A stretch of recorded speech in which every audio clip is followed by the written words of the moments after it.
ایک عقل مند آدمی گھوڑے پر سوار جا رہا تھا کہ اس نے ایک سوتے ہوئے آدمی کے منہ میں سانپ داخل ہوتے ہوئے دیکھا۔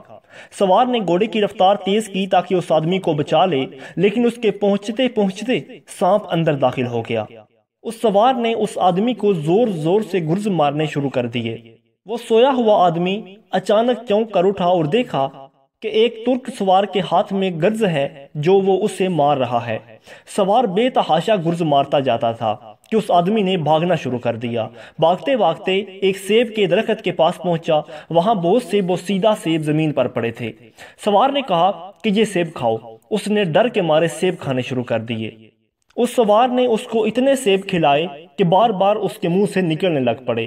وہ شخص آہوزاری کرتا تھا کہ آخر میں نے تیرا کیا قصور کیا ہے کہ تو مجھ پر اتنا ظلم کر رہا ہے؟ مجھے ایک ہی دفعہ تلوار مار کر قتل کیوں نہیں کر دیتا؟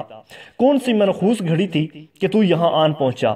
کافر بھی اس بے گناہ پر اس قدر ظلم نہیں کرتے۔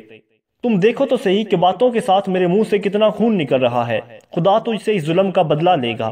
جب وہ بہت سے گندے سیب کھا چکا تو سوار نے پھر سے اسے مارنا شروع کیا اور کہا کہ دوڑو۔ وہ دوڑتا تھا اور سوار اس کو گرز مارتا جاتا تھا۔ کبھی وہ گرتا، کبھی پھر اٹھتا اور کبھی دوڑتا تھا۔ اس کا تمام جسم گرز کے ضربات سے زخمی ہو گیا۔ سوار شام تک اسی طرح اسے مارتا اور دوڑاتا رہا۔ آخر کار اسے قے آنی شروع ہوئی۔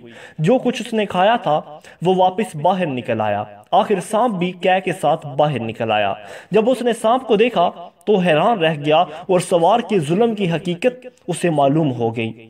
وہ سوار کے پاؤں میں گر پڑا اور اس کا ہزار ہزار شکریہ ادا کیا۔ سیاہ سانپ کو دیکھ کر اسے گرز کی ضربات کا درد تک بھول گیا اور کہا کہ تو میرے لیے رحمت کا فرشتہ ہے۔